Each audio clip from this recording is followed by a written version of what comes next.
What's up YouTube, this is the Federation here, and I'm back with another Rome 2 battle. This one's going to be live again. I know I've done like 2 replays in a row, but we're back to how I normally do my battles. I normally enjoy doing them live more. I think it's a little more fun, gives a little bit more insight into the way I'm thinking, and make sure that you guys can see the way I'm going about playing the battles in terms of how I'm dividing my attention between flanks and what my micro is like and all that. But my opponent is Cimmeria, or Cimmeria, however, hard C, soft C, whatever it is. I've gone with the Arverni.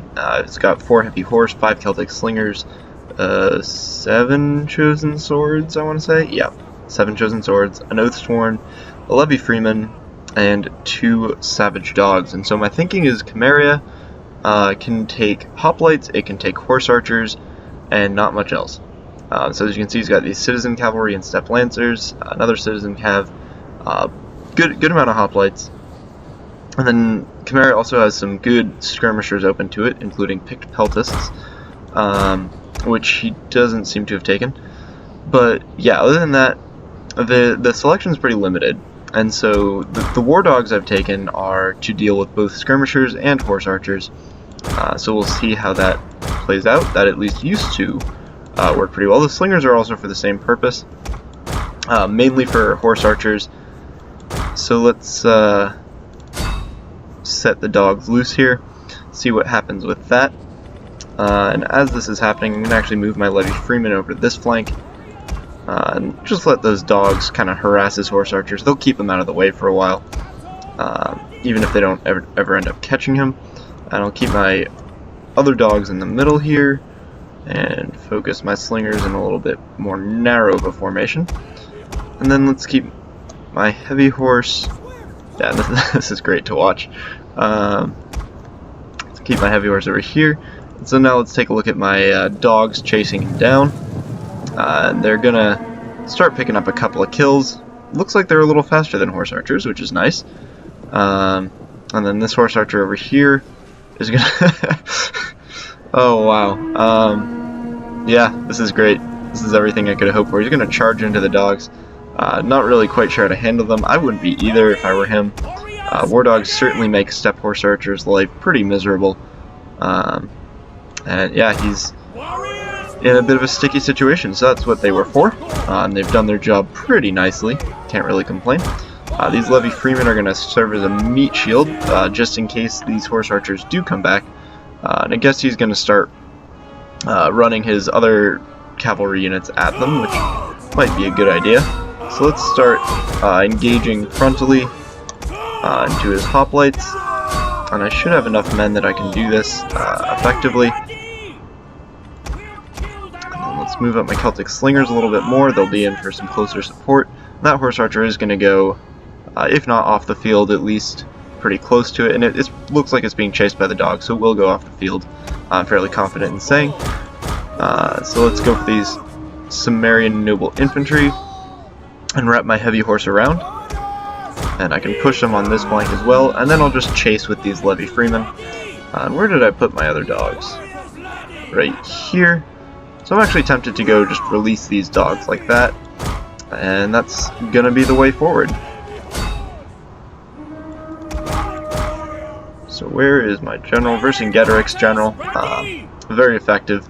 And the war dogs are going to chomp into these horse archers, and that's going to be life over for them. And although I do pay more for the dogs than he does for his horse archers, they should, after they finish chomping through this unit, come back and do some other stuff. They didn't with this group of dogs, but oh well. I still have the handlers left, so that's something. So let's see what's going on over here.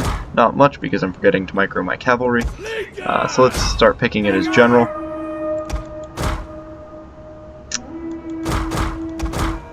And we have all of his skirmishers wide open to me.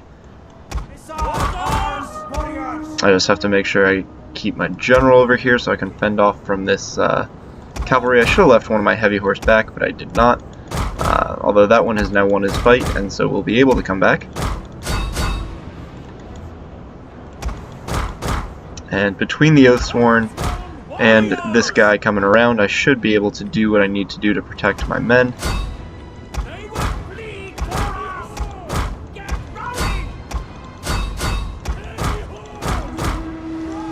he might get a quick little charge in here, but nothing too major.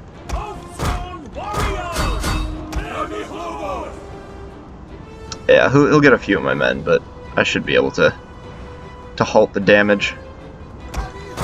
So these heavy horse have done what they needed to do, and my chosen swords are not doing as well as I would have wanted. They're actually losing a lot of them, which is pretty inconvenient. But let's see what we can do with a Levy Freeman flank. Probably not much, but oh well. The enemy general is dead. I do still have this Oathsworn, which I may have to rely on decently heavily at this point, but we will see. Hopefully these chosen swords can start doing a little bit better.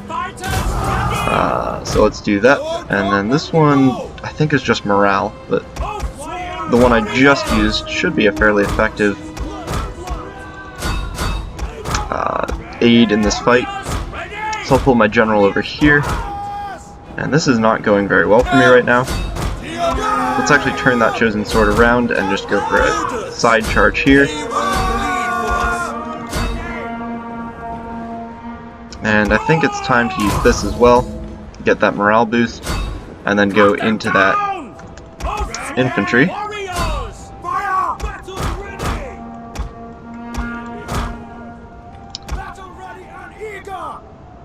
So even with that morale boost, these units are still going to waver a little bit, not what I want to see. But let's try to get that general out of here. It's nearly dead. It's on 40 men. And my slingers are still firing at it, so that should be the battle is turning in our favor. Game over for him. The advisor seems to think it's turning in my favor. I'm not so sure. Hoplites in Hoplite Wall, I severely underestimated on that charge. Thought I could take them 1 versus 1. Certainly could not. Anyway, let's reconsolidate these slingers. These slingers do give me confidence that I can come out with a victory from this battle, though, since I still have a good amount of them left.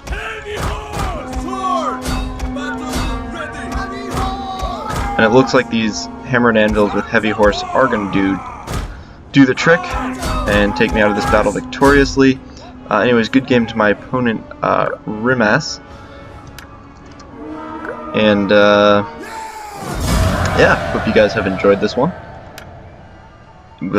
Quite the scare when his hoplites held out there in the center. Not sure what that was all about. They beat me down, so that's something to consider for the future. Is that hoplites and hoplite wall will beat chosen swordsmen if you go in head on.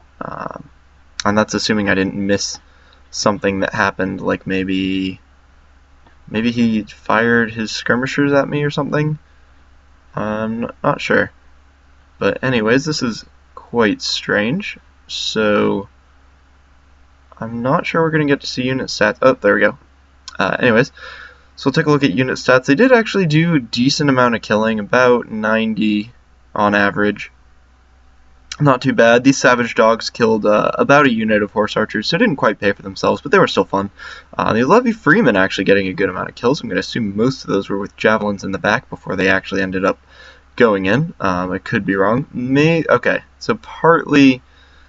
Yeah, never mind. Scratch what I was saying about chosen swords losing to hoplites head on. I guess that where they lost it would have been the Cimmeria noble infantry, because all of these guys did decently well, except for this one, which routed before it could even get kills. Yeah, and this one, which I was pelting with slingers. But I did keep his horse archers pretty silent. Dogs were fun. Yeah, other than that, hope you guys enjoyed this battle, and I will see you all next time.